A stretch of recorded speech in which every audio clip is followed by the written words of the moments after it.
I'm Erica Hollingsworth, and you're listening to the F1 podcast.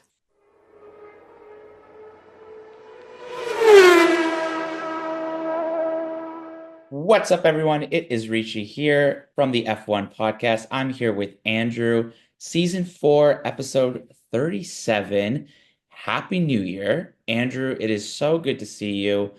Is it crazy to think that now that we're done with the season, we get to laugh at our predictions and talk about the top stories that we want to talk about? Do a barrel Yeah, roll. laugh at our predictions is one, cry at how bad they are is another. I mean, You totally two lose. different things, but it's 2025. It's the start of we're getting towards a new era of F1. It's our last season with the current regulations. So it's exciting to talk about what happened this previous year. We're gonna do like a top 10 storylines, and then we get to laugh at how bad we did prediction wise. Because I looked at it the other day and oh boy, was it bad. Oh, geez. Okay, that's great. That's wonderful to hear. Love how bad our predictions are. Also, just a reminder, there's going to be 2 episodes left of the season 4, so this one, and hopefully soon we'll be doing the annual Formies Awards. So make sure to follow us, continue to follow us on social media for everything F1 related. I don't know about you, getting really excited about Lewis Hamilton and Ferrari after that post. But before we talk about 2025. Did you Let's follow them at 1644? Did you What do you like mean? the X tweet at 1644 when they said your two favorite drivers are now on the like are Oh, running right next I have season? to. I'll check my Twitter. I have to, or X, whatever we call it. I have to check it out. I was like, ooh, excited. Um, Talk about a season. Yes, Max Verstappen won. It got a little bit more competitive. We saw some surprise drives, multiple race winners, some drivers that ended up leaving, coming back. Um, I think let's get into it. So, as I said, we have 10 stories that are, I think, the main themes of the 2024 season. And we're going to go from 10 to 1. Then we're going to talk about our predictions. So let's start with Sauber. Yeah. 1 points finished throughout the season in Qatar for the most part. They were a non-factor all season. I mean, Valtteri Bottas' average finishing position was P15, and Zhou's had many crashes. Like, I don't even remember where his was. But like the fact that like Valtteri Bottas at the end of the season even admitted that he had questioned that move. And like I think he questioned it on the last weekend of him racing there. So like that, I think the only positive for this season was like That it's them. over? You Yeah, lose. I guess that's fair. That and Joe getting points. Like it was not a complete shutout. No, I think like the positive for them are not even a Sauber related. Well, they're not even like team related. They're for 2026 onwards. And that was kind of my vibe for Sauber the entire season was they weren't really focusing on these next 2 years coming up. They were more focused on when the transition goes to Audi in 2026, bringing in Jonathan Wheatley, right, as their new team principal, as that kind of, the notion, right? They signed a long-term deal with Nico Hülkenberg, right, a German driver for the German-based team that will be coming up through Audi. So I think a lot of the moves this year were really focused on 2026. And to be honest with you, Sauber could care less about what they did in 2024. But that hampered Valtteri Bottas's career, I think, at this point, because he came in at the wrong time for this team. Yeah, and I think like honestly, not just so much stake, but I guess Alfa Romeo, like at least he had, I guess, that 1 year where he scored a decent amount of points his first season and became that more of a leadership attribute to potentially for Zhou. But now it's like now he's relegated to being like a reserve driver back at Mercedes. So I guess yeah, it's tough. And especially like, yeah, I think the only positive thing, if there was this season, was them not getting shut out again. Like it's very hard to say. Yeah, and like good for Valtteri to go back to Mercedes to be a reserve driver because we've seen it with Ricardo that there is an opportunity for maybe him to be reinstated with another team should 11th team come on the grid in Cadillac, right, in the next couple of years in that case. But I think yeah, it's never good when you says you regret kind of a long-term signing with the constructor and just having that regret is not great in the sport because of how quickly things move. Um, But I think also you can kind of pair this Sauber disappointment with Aston Martin in a sense because, you know, we were promised a lot in the sense that these next few years have been very promised in terms of like new performance facility, new manufacturing facility. You know, when are we going to start seeing the performance from that? You know, especially after last year was such a huge, like, you know, 2 seasons ago when Alonso, you know, had podiums in the first 3 to 4 races, and that, you know, they were continuing to kind of go up as, you know, make themselves a contender in the midfield. They've completely dropped off, right? I mean, the only the positive for this season was Alonso carrying this team on his pretty much on his back. And then Adrian Newey signing as a technical director and a co-owner of the Aston Martin F1 team. I think that's kind of like, for me, that's the only positive I can really get out of this season. Yeah, and then I guess like questions like I think my mid-season prediction was Lance Stroll not being in that seat by the end of the year. Um, yeah, and it goes to show that like he was the only shining star Alonso was for a car that like was promised. And I could only imagine if you're your shareholders going into the new year that like you're hopeful that Adrian Newey can like be able to build this car and at least like be more competitive. And I think that's the goal for 2026 is they're hoping for Aston Martin to be competitive. They're going to have to be because otherwise, what is the point of putting all this money into this performance facilities if they're not going to be able to reap what they sow? And I don't think Stroll is someone that they can continue within the sport in terms of a driver option because look how much he kind of holds back the team in terms of development in that sense. And Mike Crack made a comment about how they think he's closer to Alonso than we think. And I don't see that at all. I really don't. No, and I think his body language, even in interviews, like it really shows that he's defeated. And I mean, that's the question that, like, okay, you give him maybe one more year max, and then maybe you have that serious conversation is if you want to be a competitive team, that you need to have both two drivers. You want to speak about two drivers. You called this one falling off an Alpine. Yeah. Yeah. So I would say our other storyline. So like we had Aston Martin Sauber kind of being like massive disappointments of the season. Our next one is falling off an Alpine. And basically, just to remind everybody what the shit show of a season that for Alpine it was. And if it wasn't for the Sao Paulo Grand Prix, this team would be well back in the dumpster. Then, you know, if they didn't have that double podium finish in Brazil, they would be like P8, P9 in the constructors. But not only that, Andrew, the fact that Pierre Gasly was able to go through the whole season without crashes and zero damage cost to the team. Unbelievable, especially after what's happened between him and Ocon the last couple of seasons, where you know, especially we were we were talking after the Monaco Grand Prix this year whether or not Ocon would even have a future in F1 based on all the antics that he did. And that how they were going to give him an in-season or in-team suspension for the season, which is insane. It's just unbelievably crazy to think that that was the case. But yeah, they seem to get lucky, right? Again, you know, we made the joke before. The LP was an absolute boast of a racing car, and that was perfect at Interlagos Do a barrel roll. when the rain just came for them to get to the double podium finish. If I have to quote you, I think that was like a $35 million race for them, fitting just because of like those conditions in Sao Paulo. And I just like wild to think about those last three races in the season. Yeah, like Brazil, Vegas, and Abu Dhabi. Like those are some wild races to think about in terms of the constructors and drivers battle. Well, and to think they released their team principal mid-season again. The fact that I have to say it again is crazy.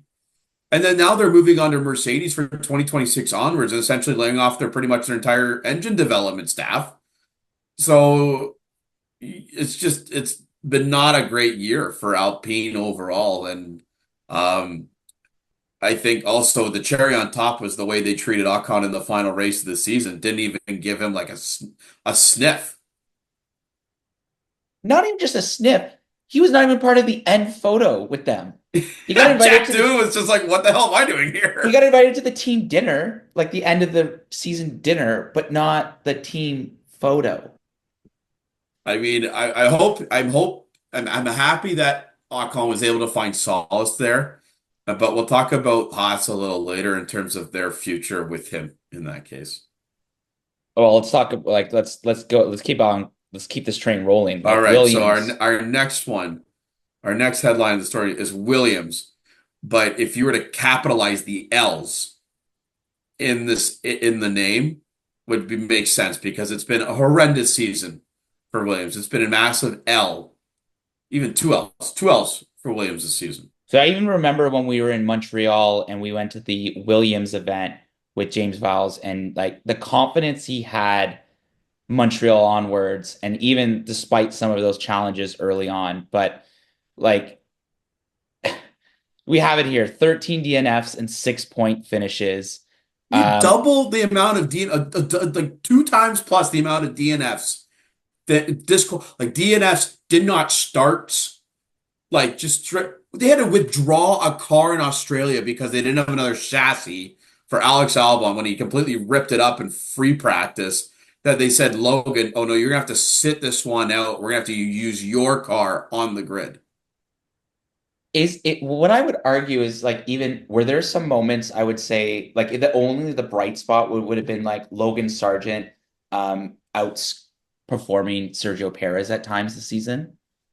I would say so. I mean, like they had a few points finishes, like again, this is 6 point finishes, but I don't think they finished anywhere higher than P9 in that. And I mean, if you want to look at the bright spot for them, they won the World Destructors Constructors Championship within a whopping $11 million in damages. Do you get like a little trophy of like your debris? Like how does that work? The trophy is made up of the debris of all the car pits that they like completely mangled throughout the season. And it was funny because it was not funny, but in a way they dropped Logan mid-season for Franco, who like Colapinto had some flashes in F1 at P8 finish in Baku, so he had a P8 finish in Baku, but pretty much had the same results as Logan with providing the team. And the best part is that Colapinto, I think, finished ahead of Sargent in the World Destructors Championship. Like Colapinto was like P3 with $3.436 million worth of damage, and Sargent was 3.008, despite the fact that Colapinto only had 9 races under his belt. I mean, that is crazy to think that, you get rid of a guy mid-season because you feel like this up-and-comer is going to give you better points for rewards, and he just costed you more money. Yeah, and even like think about that, like that P6 finish with a 3 million damage, worst race coming at Zandvoort, and I think what it was that issue on FP3 crash on Turn 4 came out to like 1.7 million or something absurd like that. Like maybe the only positive thing I have this season for Williams is signing Carlos Sainz for next year. Oh, 100%. I think that's I completely agree. I mean, they solidified their lineup for next year, hopefully. And now Albon has some real competition. Because in the postseason like testing, I think Sainz was like 4 tenths faster than Albon was in that Williams. So Albon now finally has some competition at Williams to help him pull closer. And I really hope because like Albon did a lot of damage to that car this season, and I really hope that they can rectify that because Williams is not sustainable. Like I don't know if any I don't know if any constructor is sustainable with the amount of crashes and damages that they had this season. So talking about the season, let's talk about Max Verstappen and versus the world for our seventh on this list. I remember when we first had our first event and like think about it, those first what was it the first 5 races that Max won? He won by 20 seconds, 13 seconds, 12 seconds in Japan, 12 seconds in China. Like I think we he all won 5 of the first 7 because he had a retirement, I think, in Australia. yeah, And he that's finished where Carlos P2 that's in where Miami Carlos. or something like that. But still, like I mean, he was hot out of the gate. Um, and then you had a number of people leaving Red Bull. You had some controversy regarding Horner. Then you had some disputes between, I mean, Max like apparently staying up at like 4 in the morning sim racing the night before an F1 race. Like it was like part-time F1 driver, full-time sim driver. Like it was just wild. And then, I mean, then you had that beef between George and Russell at the end. But like, no matter what was thrown at Max Verstappen, he still pulled it off this season, regardless. And oh, sorry, I can't forget about like the fights between McLaren and the Ferraris at occasions, and like his car was not even at times like should have been the car that might have won the driver championship, but he managed to pull it off this season, no matter Yeah, what. like you summarized that perfectly, right? Like, you when you have guys like Will Courtney leave to McLaren, going to be leaving McLaren, Adrian Newey leaving mid-season, right, to not work on the car, Jonathan Wheatley going to become new team principal. A lot of these key factors are gone. Especially Newey, who the one that developed the car, and then we began to find out that the Red Bull 20 had massive flaws in terms of like curb performance and being able to enhanced tire life was a big issue. But then also the biggest factor was Sergio Perez and how he gave him literally no help up there towards the end of the season, or from like, oh God, I don't even know why. I said China onwards pretty much to like help him in the World Drivers' Championship. He was pretty much a one-man show for Red Bull all year. Um, Biggest gap, like, again, we mentioned in the previous episode, the gap between Perez and Verstappen in terms of points is greater than the point gaps of drivers combined from the rest of the 9 constructors teams. Like, that's insane to get none of this help. You had to fend off McLaren, Mercedes, and Ferrari, who at times, both 3 of those cars were faster than Red Bull. Red Bull being the 4th fastest car kind of on the grid at that point. And he was still able to win the World Drivers' Championship with a few races in hand. Not only that, yes, you have that, and no matter what was thrown at him, he like stayed. We also forgot about how he was fine swearing in press conferences, like even like some stupid crap about that. I think he got community service, I think from the FIA. And then the cherry on top, some beef going into the new season with Russell. So how is that going to play out in 2026? Did you Now, see sir, online how like Liam was like interviewed in podcasts about how they made it such that at the driver's end of the season dinner, yeah. Liam they had George they wanted George to sit beside Max. And George basically took the chair and went all the way towards the other end of the table. And I love how they live for the drama. And look, Perez signs mid-season extension, and by the end of the year, his results I gone. don't know if I've ever seen that before. You sign an extension mid-season, and by the time the season's over, you're done. And then I guess like 2020, when we get into their 2025 preseason predictions, like that will be a conversation is like, what will the expectation will be for Liam Lawson in that second Red Bull seat? Yeah. And what is Yuki Tsunoda thinking about his future going forward? So ending off that, we're going to go to number 6. I actually thought that Max Verstappen story was going to be much higher on this list, but Haas's mediocre rise in the midfield. I've talked about it all freaking season. Yeah. Unexpected. I didn't Like think Nico Hulkenberg would pull it off, and he did it. like bold strategies, don't get me wrong. Like, often controversial too with K-Mag. But yeah, meteoric rise in the midfield. I mean, they finished with 58 points, which is greater than their 4 past seasons combined. And Io Komatsu really deserves it. If they had a Team Principal of the Year award, in my opinion, he deserves it. Just in the way, like the state that Haas was in when Gunther Steiner was there, unfortunately, and how he's been able to turn that around. Because we talked about it earlier, how these smaller teams, right, like a Williams, like even like a Sauber, it really benefits to have an engineering perspective at the team lead, so that you can maximize your car performance with the money that you have available to you, right? And unfortunately, Steiner lacked that. So Io coming in and really pulling off bold strategies, K-Mag being just an absolute wrecking ball out on the out on the race course helped out quite a bit. But that led to points, and that led to, I want to say it was like a P7 finish for them in the Constructors' Championship. Yeah, and I think even also you had Ollie Behrman come into the season to race as well, and next year is going to be really interesting with having Ollie Behrman and Esteban Ocon lead them.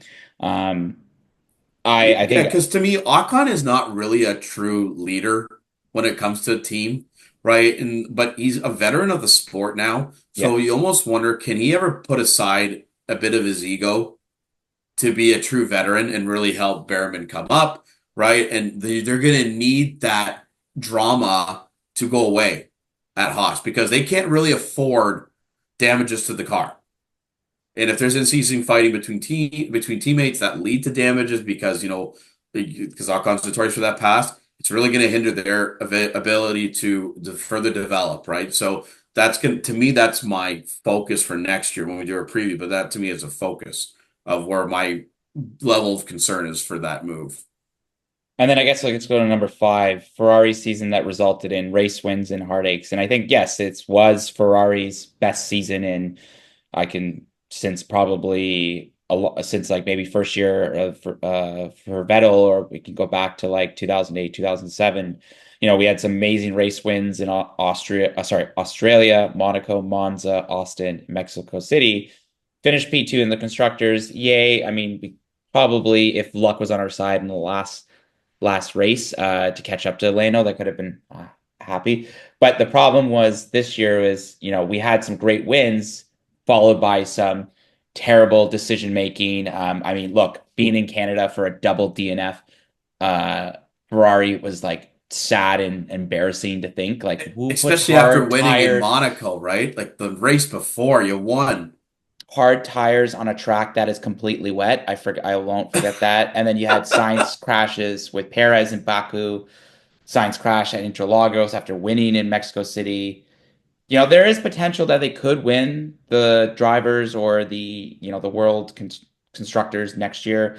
I'm also curious on, like, with now Lewis Hamilton coming in to start the season, what is that going to look like? But like, they should be proud of what the season they had last year. However, there's still room and growth there still needs to be some improvement. And I hope Fred Vasseur really knows that. And especially now that Carlos is gone, what does Lewis and Charles look like? What is their relationship going to look like on track? How are they going to be able to fight off the rest? Who's going to be able to defend? And how do you keep and how does Ferrari fans really react to somebody that has burned them over the years in Mercedes and McLaren, and now he will be the driver? How will Lewis Hamilton, as a world champion, step into a car that, look, Kimi Räikkönen, Fernando Alonso, Sebastian Vettel, drivers who are not able to do it before? Yeah.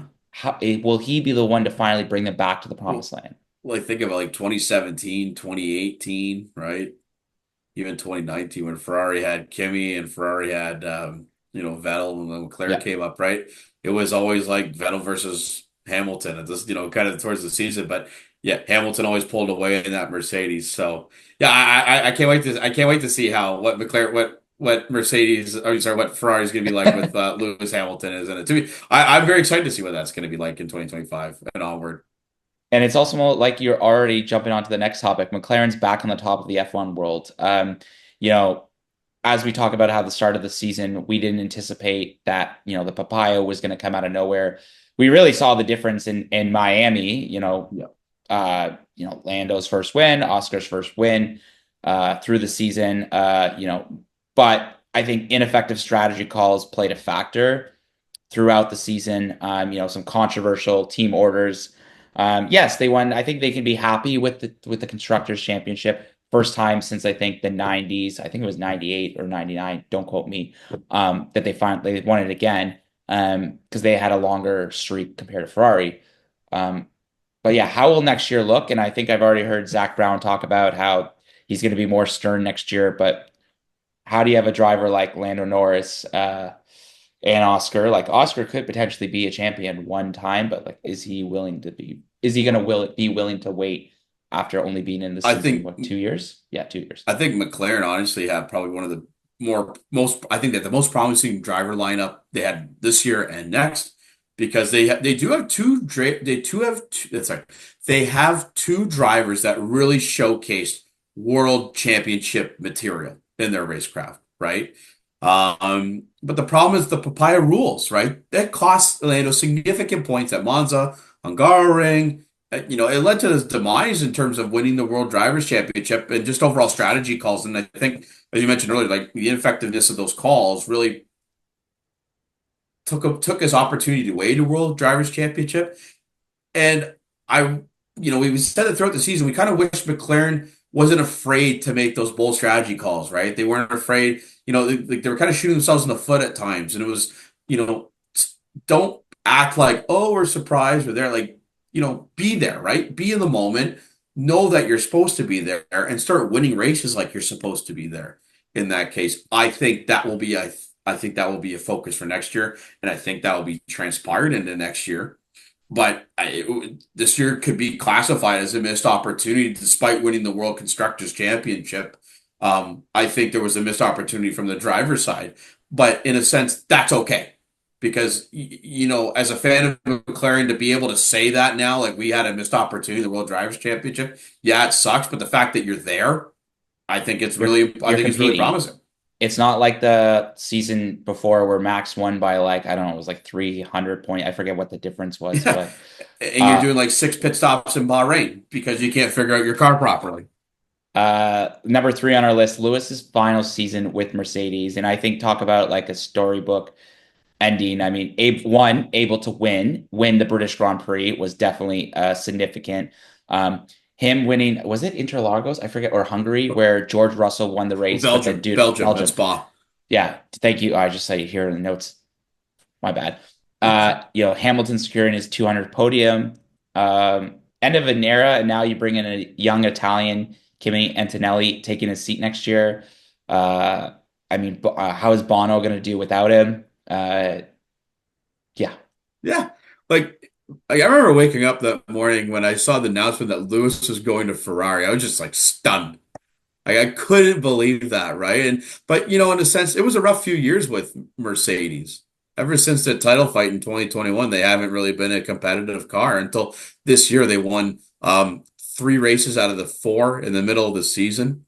Yeah. They were looking like back to their normal selves at some point. Like Lewis winning at Silverstone for me, like that was the best swan song for him leaving at Mercedes. And I think it brought tears to everybody's eyes in that sense because of like the history that, Lewis has been with Mercedes. And it's funny because Lando even alluded to it in a press conference. We're acting like he retired. But he's just moving on to a new team. That just goes to show how historic his run at Mercedes was and how influential it has been in the F1 world.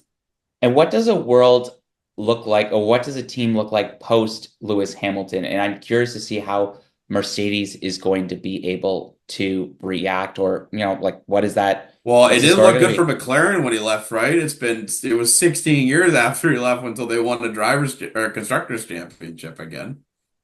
Exactly. I think you really wanted to touch about number 2 here, so I'll let you handle this one. I mean, amidst of all the chaotic parts of the season, the drivers market was some of the most chaos that we saw in the past couple of years. We had 24 racers on the grid this season at one point, reaching 24. And you had Ollie Behrman, step in for 2 different teams. 2 different teams. So, had to jump in for Carlos Sainz because he had to do surgery. Was it appendicitis? I think that was appendicitis there. And catching, I think it was P7, P8 finish in his first real race in an F1 car. Then he had to stand in for Kevin at the Azerbaijan and São Paulo Grand Prix, respectfully. Franco Colapinto, as we mentioned, replaced Logan Sargent from Williams Italian Grand Prix onwards. Liam Lawson replaced Daniel Ricciardo from the United States, and then you had Jack Dohan replace Esteban Ocon. Just wild to think. And then just now looking to next year, you're gonna have multiple new drivers coming in. We got Hadjar, we got Bortoleto coming in. I mean, we got it all started with Gunther Steiner leaving F1. Once that happened, it was just freaking chaos. Charles signed a long-term deal, then Lando signs a long-term deal. Hamilton leaves, and then it's just it's chaos. And F1, I remember F1 put in that Instagram post where it showed all the breaking news, and it was literally like a collage of just announcements. And it was, if you want, go to the F1 page on Instagram to take a look at it. You get a full kind of recap of what happened because it was insane. And it wasn't even just drivers too; it was personnel, right? Like we mentioned, Alpine replaced their team principal mid-season. We had Jonathan Wheatley leave to become team principal at Audi. Matteo Binotto's joining the Audi F1 project for crying out loud. insane. Like it's just, um, I think it's going to be. I think 2025 is the chaos that brought is going to make 2025 a very interesting year to watch. And I think to round it off as our top kind of storyline is, yeah, it's the randomest and arguably the greatest F1 season in modern era. Uh, Very unpredictable. 7 different race winners, 7 multiple race winners, and 4 different constructors fighting for wins. Alpine with a double podium in Brazil, Oscar's first race win, Max's fourth World Drivers' Championship in a row. Just an unforgettable season. Mid-season battles, the controversy, just like even experiencing like even going to another race this season and like yes, Max Verstappen might have won that, but just the difference of, yeah, it was just wild to think of what happened this season. And I think this is the point where F1 was trying to make when they introduced the new regulations in 2022. They wanted to see this type of level of competitiveness, right? Multi-race winners, multiple constructors who can win, right? At one point, all 4 of the constructors could have won the World Constructors Championship. That's what you want, right? And after 2 years of just pure max domination, right? I get that people lose very much interest, but it was funny because like people still thought some of the people like especially here in North America that were kind of following F1 but stopped because of Max's dominance. You had to like re-engage them a bit in terms of how exciting the season was. And that kind of got them back into watching it. So I think from a competitive standpoint, it was fantastic. It's been great for the sport. I can't wait to see how this carries into 2025, but then into 2026 when we got new regulations, new teams, I think the sport is on the up and up in that case. And there you have it. Those are our 10 top stories of the year. Let's quickly run down our predictions, which I'll go through mine. Max Verstappen wins championship, Red Bull. I had the over at 535 and a half. He only got 437. Eek. That wasn't good. Red Bull win constructors again. Nope. Lando Norris P2. Correct. Surprisingly. I was happy with that. Lewis to win more than 5 podiums and 2 race wins. So I got one there. Sergio Perez last season with Red Bull. Boom. Got it. Biggest surprise, I said Daniel Ricciardo ends the season Red Bull. Fortunately not. Biggest flop, Alpine. I mean, they did. Like, to be honest with you, they were a flop, but just they Except won for one good race. Biggest prediction, 1,000 followers by the Canadian Grand Prix. I'm pretty sure we hit that. And we lose 2 drivers this year before the season's in. Two was like on the low end. What were your predictions to wrap up the season? So I kind of did like so I did like a couple predictions. I said like Max would win his 4th World Drivers' Championship in a row, but he was going to get 600 points this coming season. Nowhere near that mark whatsoever. I thought LP was going to finish 7th in the constructors. They finished P6. And then I said Danny Rick was going to step on the podium in 2024. LMFAO, keep dreaming, you dumb idiot. There's no way it happened. I also did some predicted standings where let's go through the highlights. So I was correct in positions for Max Verstappen at P1, Carlos Sainz in P5, Lewis Hamilton in P7, Esteban Ocon in P14, Albon in P16. The noticeable ones where I screwed up the most was Sergio Perez. I thought he was going to finish P3. He was like P8. Oscar Piastri thought he was going to be P9. He had an amazing season, going up to P4. Really showcased that he did that big step in F1. I had Valtteri at P15. This guy finished P22 in a 20-person race. Gotta love that. And then I had Nico Hulkenberg finishing P19. And he finished P11 because of Haas's beautiful dominance. And I did the same thing with regards to constructors. I had Ferrari P2 where they finished, Mercedes at P4 where they finished, Aston Martin at P5 where they're finished.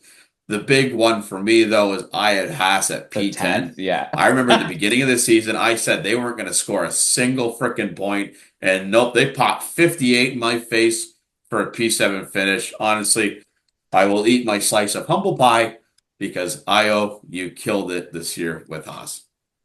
And in that note, that is our summary episode of the F1 2024 season. As Andrew and I have talked about, multiple race winners, a lot of storylines, driver changes.